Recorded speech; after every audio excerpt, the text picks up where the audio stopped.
Psychology মতে মানসিক জ্ঞানের স্তর ৩ প্রকার, যথা নাম্বার ১, মানুষ যখন জ্ঞানের প্রথম স্তরে থাকে তখন সে খুব অহংকারী হয়, বাচাল হয়, সুপারিয়রিটি কমপ্লেক্সে ভোগে।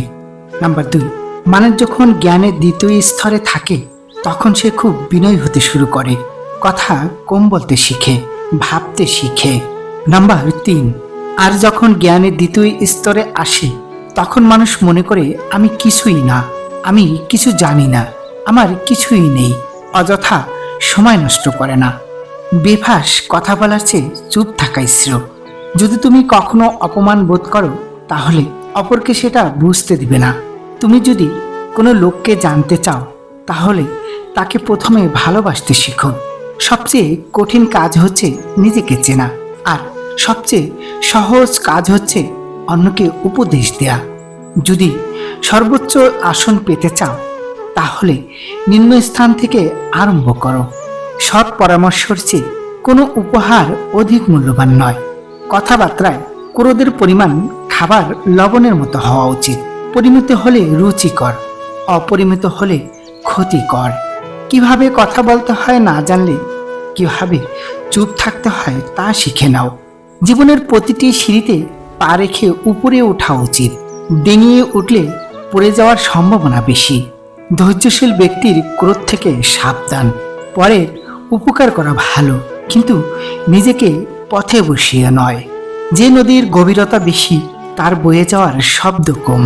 যে মানসিক গুণগুলি নিয়ে তুমি পৃথিবীতে এসেছো তার মর্যাদা দাও। মরে গিয়েও যেন তোমার মনে না হয় তোমার জীবনের জন্য তুমি লজ্জিত। যে মানুষ ভুল করে না, বাস্তবে সে কিছুই করে না।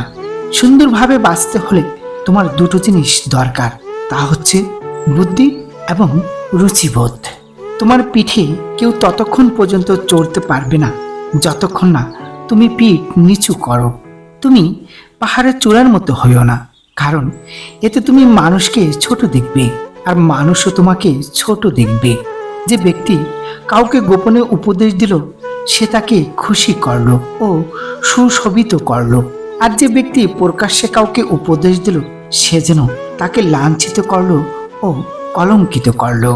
দুঃসময়ের কোনো অপমান গায়ে মাখতে হয় না। সরাসরি চোখের দিকে তাকিয়ে কেউ মিথ্যা বলতে পারে না। মিথ্যা বলতে হয় অন্যদিকে তাকিয়ে।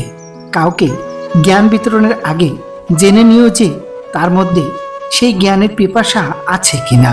জন্তুর সাথে জবরদস্তি করা যায়, মানুষের সাথে নয়।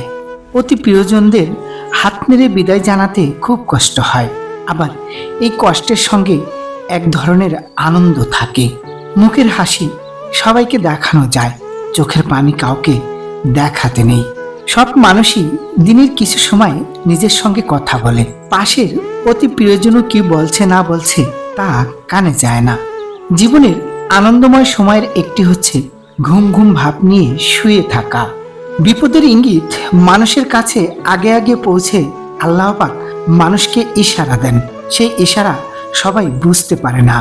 যখন কোনো সমস্যা আসবে তখন সমস্যাটাকে একটা বস্তুর মতো তোমার সামনে টেবিলে রাখবে, নানান দিক থেকে সমস্যাটাকে দেখবে।